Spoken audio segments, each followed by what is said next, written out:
দরকার কি ছিল এটার? এই 31 দফার কি দরকার ছিল? আপনার এক এক থেকে 2 মিনিটের মধ্যে একটু আমাকে বলেন তো, সবাই আমরা শুনি কি দরকার ছিল, আজকের এই কর্মশালা করার প্রয়োজন ছিল কি কোনো? স্যার, আগামী দিনে আমাদের রাষ্ট্রনায়ক আপনি।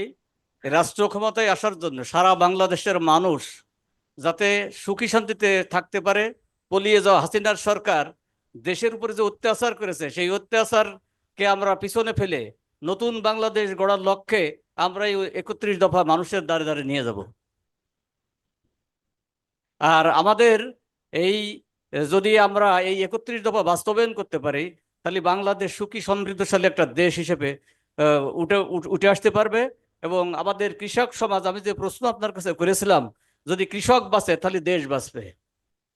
এই বাস্তবায়ন হলে কৃষকের লাভবান হবে এবং দেশ সামনের দিকে এগিয়ে যাবে ইনশাল্লাহ। ধন্যবাদ, ঠিক আছে, বসেন। যশোর জেলায় কাজী আজম আছেন? যশোর জেলায় কাজী আজম আছেন? কাজী আজম যশোর জেলায়, দয়া করে মাইকটা তার হাতে দিতে হবে। আছে কি কাজী আজম? আসসালামু আলাইকুম। জি, সালাম আলাইকুম। আচ্ছা, আমরা আহ, আমাদের নূর ইসলামের কাছে শুনলাম, উনি বললেন যে আমরা যেগুলা করেছি এগুলা মানুষের কাছে নিয়ে যাব, এরকম ভাবে উনি বলেছেন 31 দফা। তো তাহলে তো আমরা কেন্দ্র থেকে আপনাদেরকে লিফলেট পাঠিয়ে দিলেই হতো, বা এরকম বই আরো বেশি কিছু দিয়ে দিলেই হতো, কিন্তু সারাদিন ব্যাপী কর্মশালা করার প্রয়োজনটা কি তাহলে? ধন্যবাদ মাননীয় নেতা। আসলে আজকে 31 দফা যেটা আমাদের রাষ্ট্র নির্মাণের বিষয় রয়েছে, রাষ্ট্র কাঠামো সংস্কারের ব্যাপারে রয়েছে, সেটার মধ্যে 2, 14, 15, 16, 17, 18, 23, 24, 25, 26, 27, 29 এবং 31, এখানে আমাদের সামাজিক নিরাপত্তা বেষ্টনীকে কিভাবে সমৃদ্ধ করা যায় তার দিক নির্দেশনা রয়েছে। আমরা সমস্ত কর্মসূচি নিয়েই সকলের কাছে যেতে পারবো না এবং যাওয়ার প্রয়োজনও নেই, কারণ যার যেটা প্রয়োজন সেটাই আমাদের প্রশিক্ষকরা শিখিয়েছেন। যে মানুষটার যেটা প্রয়োজন সেটাই তাকে জানানোর দরকার। যশোর জেলার বাস্তবতা আমার মনে হয়েছে এই 13টি দফা আ- 31 আপনি আমার আমার প্রশ্নটি বুঝতে পারেননি। আপনি আমার যেটা হচ্ছে, আপনার এই যেই নাম্বারগুলো আপনি বললেন, যেই দফাগুলো বললেন, আপনার আমরা তো কেন্দ্র থেকে লিফলেট পাঠিয়ে দিলেই হতো। এইটা আপনারা এইটা অলরেডি আমরা আমাদের নেতা অনিন্দ ইসলাম অমিতের নেতৃত্বে বিভিন্ন জায়গায় আমরা সমাবেশ করছি, আলোচনা করছি, উঠান বৈঠক করছি এবং নারী সমাবেশ করছি, আপনারা সেখানে এই করছেন, সেটা পৌঁছায় তো দেব। আপনারা করছেন, কিন্তু সেটা আপনারা করছেন, সেটা আহ্বায়ক সাহেব উনিও বলেছেন ওনার বক্তব্যে আপনারা করছেন, কিন্তু বিষয়টা হচ্ছে এই অনুষ্ঠানটি আজকে করার কি প্রয়োজন ছিল? আপনি তো করছেনই আপনার ওয়ার্ডে ওয়ার্ডেতে, আজকের এই অনুষ্ঠানটা করার কোনো দরকার ছিল কি? অবশ্যই ছিল। ছিল এ কারণে যে আমরা এই মেসেজটা কিভাবে পৌঁছাতে পারি তার কর্মকৌশলটা আসলে আমাদের এখানে সবচেয়ে উপযুক্ত ভাবে শেখানো হয়েছে এবং সেই বাহ, কর্মকৌশলগুলো এখানে নির্ধারণ করা হয়েছে। এবং আচ্ছা এটা একটা প্রেসক্রাইব ফর্মুলা হবে যেটা আমরা সব জায়গায় একই ভাষায় একইভাবে আমরা ছড়িয়ে দিতে পারবো। আচ্ছা, ধন্যবাদ, বসেন। ওহিদুজ্জামান নীলু, সাধারণ সম্পাদক, কালিয়া উপজেলা। ওহিদুজ্জামান নীলু, কালিয়া উপজেলার সাধারণ সম্পাদক। জি, নীলু, আপনি একটা প্রশ্ন করেছিলেন, আবার আপনার কাছেই ফিরে আসলাম। আমার প্রশ্নটি হচ্ছে, আপনারা যেই প্রশ্নগুলো আমাদেরকে করেছেন বা আমাকে করেছেন, আমি আসার আগে আপনারা প্রশিক্ষক বৃন্দ যারা ঢাকা থেকে এসেছেন তাদেরকে আপনারা প্রশ্নগুলো করেছেন। তো এখন আমার কথা হচ্ছে যে এই প্রশ্নগুলো কি শুধুমাত্র আপনাদেরই প্রশ্ন, না আপনারা এই প্রশ্নগুলো কারো কাছ থেকে জেনেছেন, কারো জিজ্ঞাসার মাধ্যমে আপনারা এই প্রশ্নগুলো করেছেন? ধন্যবাদ প্রিয় নেতা। আজকে আমরা এই যে কর্মশালায় উপস্থিত হয়েছি, আমরা বাইরে, প্রশিক্ষণ। আপনি আপনি এই প্রশ্ন যেগুলা নেতৃবৃন্দ আপনারা যারা প্রশ্ন করেছেন, এটা কি আপনারই প্রশ্ন, না এই প্রশ্নের পেছনে আরো মানুষ আছে? শুধু ইয়েস নো এইভাবে কিছু একটা বলেন এই শর্টকাট। প্রশ্নের পিছনে আরো মানুষ আছে। তারা তারা এ তো জনগণ, কোন দেশের জনগণ? মানুষ, দেশের মানুষ, সাধারণ মানুষ। আচ্ছা, ঠিক আছে, ধন্যবাদ, বসেন। বসুন।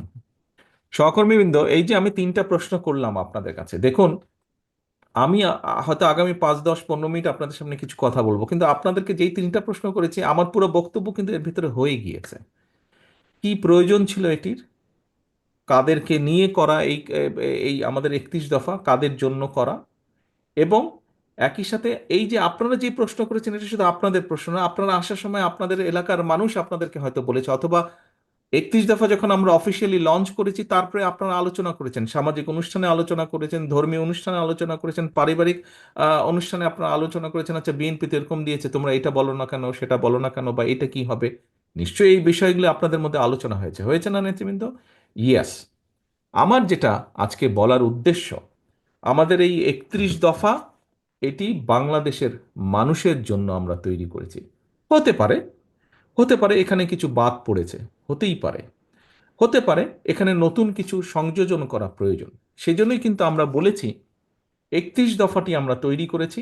প্রথমে আমরা এটি 27 দফা করেছিলাম, পরবর্তীতে আমাদের সাথে যেই দলগুলো ছিলেন আন্দোলনে তাদের পরামর্শ নিয়ে তারা তাদের পরামর্শ দিয়েছেন, 27 থেকে এটা 31 এসছে।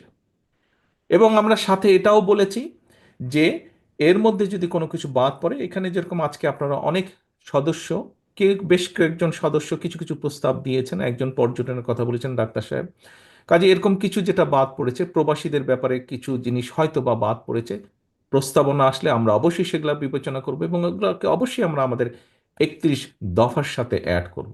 কারণ আমাদের মূল লক্ষ্য বা মূল উদ্দেশ্য হচ্ছে দেশ এবং এই দেশের মানুষের জন্য বেটার কিছু করা। আমাদের একজন মহিলা নেত্রী, উনি উনি উনি একজন শিক্ষিকাও অবশ্য একই সাথে, উনি বলেছেন যে ওনারা যখন গিয়েছেন, যে ফ্যামিলি কার্ড নিয়ে আমরা কথা বলেছি, কোনো কোনো মহিলা হয়তো সাধারণ মানুষ তারা কিছুটা কনসার্ন এক্সপ্রেস করেছেন, হ্যাঁ আপনারা ইলেকশন আগে দিয়ে বলেন পরে করবেন কিনা, হতেই পারে, এটা হওয়াটা কারো কারোর মধ্যে সংখ্যা থাকতেই পারে। কিন্তু তারপরে উনি ওনার কনসার্নটা এখানে এক্সপ্রেস করেছেন, অর্থাৎ এই সবগুলো জনগণের পক্ষে থেকে আসা। আপনাদের প্রশ্ন, লক্ষ্য উদ্দেশ্য একটাই, জনগণ, জনগণ এবং জনগণ।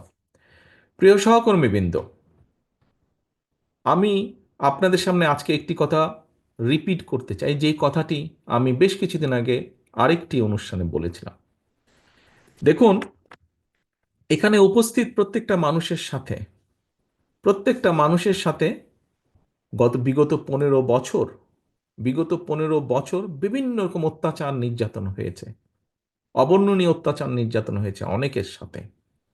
কাজেই আপনারা একটি অবর্ণনীয়, একটি অকল্পনীয় একটি অবস্থার ভেতর দিয়ে আপনারা আজ এখানে এসেছেন। আপনারা প্রত্যেকে বিএনপির পোড় খাওয়া নেতা এবং কর্মী। শুধু যে এই ঘরে যারা আছেন তা না, আপনারা অনেকে আজকে এখানে আসতে পারেননি, বিশাল অংশটাই আসতে পারেনি এখানে, জেলার আপনাদের, কিন্তু তারাও পোড় খাওয়া নেতা কর্মী। আপনারা কেন এই অত্যাচার নির্যাতন সহ্য করেছেন, কেন এই যে পুড়েছেন আপনারা, অত্যাচার নির্যাতন, জেল, জরিমানা, গায়েবী মামলা, মিথ্যে মামলা, এই যে এটার ভিতরে আপনারা পোড় খেয়েছেন, পড়েছেন, কেন করেছেন আপনারা? আপনারা করেছেন এ কারণেই, যেটি আমি বিশ্বাস করি, সেটি হচ্ছে একটি বিশ্বাস, একটি আদর্শকে ধারণ করেন বলি। কি সেই বিশ্বাস?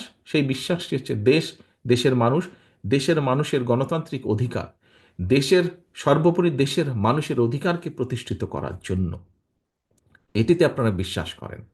কাজেই নেতৃবৃন্দ, যেহেতু আমরা দেশের মানুষের রাজনৈতিক এবং অর্থনৈতিক অধিকার প্রতিষ্ঠার জন্য সংগ্রাম করেছি, যেহেতু আমরা দেশের মানুষের বাক স্বাধীনতা অধিকারের জন্য প্রতিষ্ঠা করার জন্য আমরা সংগ্রাম করেছি, কাজেই আজকে কিন্তু আমাদের দায়িত্ব অনেক বেশি। আজকে আমাদের দায়িত্ব অনেক বেশি। আপনারা নিজেরাই বললেন, আপনাদের মধ্যে থেকে একজন বলেছেন, আমি ওভারঅল কথা ধরে নিচ্ছি, এবং আপনারা যখন সকালে এসেছেন, হয়তো আপনাদের অনেকেই, আপনাদের পরিবার হোক, আত্মীয় স্বজন, বন্ধু বান্ধব, পরিচিতজন অনেকেই বলেছেন, এই সুযোগ পেলে তুমি এই কথাটি জিজ্ঞেস করবে বা এই বিষয়টি তুমি তুলে ধরবে। নিশ্চয়ই হয়েছে, অনেকের সাথে, সবার সাথে নয়, হয়েছে না ভাই? আপনাদের অনেকের সাথে বলেছে, কেউ না কেউ বলেছে যে ভাই তুমি সুযোগ পেলে এই কথাটি বলবে। তার মানে এই যে জনগণ আপনাদেরকে বলেছে, যারা বলেছে তারা তো পাবলিকেরই অংশ, জনগণের অংশ। কেন বলেছে? এ কারণেই বলেছে, জনগণ বিশ্বাস করে, জনগণের একটি বিশাল অংশ, বিপুল অংশ বিশ্বাস করে যে সামনের দিনে যদি ভালো কিছু হয়, ভালো কিছু পারে করা সম্ভব হয়, সেটি বিএনপির নেতৃত্বেই হবে, সেটি বিএনপির নেতৃত্বেই হবে। আমরা স্বাধীনতা সংগ্রামের কথাও যদি বিবেচনা করি, সেই সময়কার যদি দেখি, আমাদের নেতা শহীদ রাষ্ট্রপতি জিয়া রহমান স্বাধীনতা যুদ্ধের ডাক দিয়েছেন, কেউ অসত্যকে অস্বীকার করতে পারবেন না। এবং শুধু যুদ্ধের ডাক দিয়ে উনি বসে থাকেননি, বরং মুক্তিযোদ্ধাদেরকে সংগঠিত করেছেন, অস্ত্র হাতে যুদ্ধ করেছেন। পরবর্তীতে যখন দেশের মানুষ তাকে দায়িত্ব দিয়েছে দেশ গঠনের, কোদাল হাতে উনি শ্রমিকের পাশে, কৃষকের পাশে থেকে কাজ করেছেন, খাল খনন করেছেন, দেশের খাদ্য উৎপাদন বৃদ্ধি করেছেন।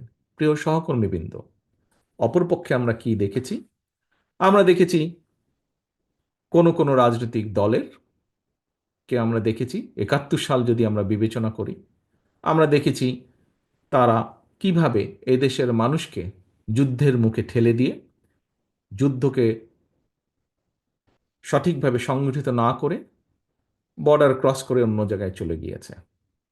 আবার কাউকে কাউকে আমরা দেখেছি সরাসরি এই দেশের মানুষের সবচাইতে বড় অর্জন, যতদিন পৃথিবী থাকবে, যতদিন বাংলাদেশ থাকবে, এই বাংলাদেশের সবচাইতে বড় অর্জন, বাংলাদেশের মানুষের সবচাইতে বড় অর্জন বাংলাদেশের স্বাধীনতা যুদ্ধ। আমরা কাউকে কাউকে দেখেছি সেই স্বাধীনতা যুদ্ধের বিরোধিতা করতে। প্রিয় সহকর্মীবৃন্দ, আমরা হাদিসে দেখেছি দেশ প্রেম ঈমানের অঙ্গ। সেটি দেশের মাটিকে রক্ষা করা, দেশের মানুষের অধিকারকে রক্ষা করা, দেশের মানুষের অধিকারকে প্রতিষ্ঠিত করা, সবকিছুই এই ঈমানের মধ্যে পড়ে, দেশ প্রেমের ভিতরে পড়ে। আমরা দেখেছি বিএনপির ক্ষেত্রে, আমরা দেখেছি বিএনপির প্রতিষ্ঠাতা শহীদ রাষ্ট্রপতি জিয়াউর রহমান যুদ্ধ করেছেন। পরবর্তীতে যখন উনি দেশের মানুষের দ্বারা উনি দায়িত্ব পেয়েছেন, দেশের মানুষের মাধ্যমে দায়িত্ব পেয়েছেন, তখন আমরা দেখেছি যে মানুষকে সংগঠিত করে কিভাবে দেশ গঠনে উনি ভূমিকা রেখেছেন। পরবর্তীতে আমরা দেখেছি দেশে যখন আবার স্বৈরাচার কাঁধে চেপে বসেছে, দেশের মানুষকে নিয়ে দেশনেত্রী খালেদা জিয়া কিভাবে উনি রাজপথে থেকে সংগ্রাম করেছেন এবং দেশের মানুষ তার প্রতিদান দিয়েছে। ১৯৯১ সালে দেশের মানুষ ভোটের মাধ্যমে বিএনপিকে দায়িত্ব দিয়েছে দেশ পরিচালনার জন্য। কাজে আমরা যদি দেখি প্রিয় সহকর্মীবৃন্দ, প্রতিটা মুহূর্তে, দেশের সংকটকালীন মুহূর্তে বিএনপি এসে দাঁড়িয়েছে। দেশের মানুষ বিএনপির উপরে আস্থা রেখেছে। দেশের মানুষ চেয়েছে যে ঠিক আছে, যেহেতু বিএনপির উপরে আস্থা রাখা যায়, বিএনপিকে আমরা দায়িত্ব দিই। যখনই একটি নিরপেক্ষ নির্বাচন হয়েছে, কম